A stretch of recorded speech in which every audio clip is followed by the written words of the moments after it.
তো আপনার বাড়ির পাশে একটা কুকুর মরে পড়ে আছে, তো কুকুরটা টেনে নিয়ে গিয়ে একটা গর্ত করে পুঁতে দিলেন, বিনিময় জান্নাত। প্রমাণ বুখারী মুসলিম। এখন আপনি নামাজ পড়েননি, তখন এই নেকিটা কি হবে? এই নেকিটা আল্লাহ কেটে দিবেন, ক্রস দিয়ে দিবেন, এটা বাতিল।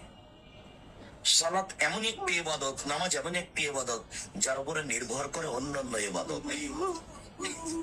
ইবাদতের জগতে একটা বড় ইবাদত হলো হজ।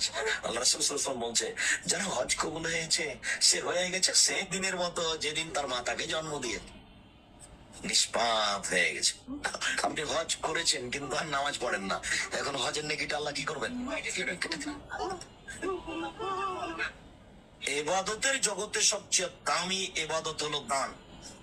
ওর চেয়ে শক্তিশালী কোন এবাদত নেই। খুব শক্তি রাখে, ক্ষমতাধর এবাদত হলো দান।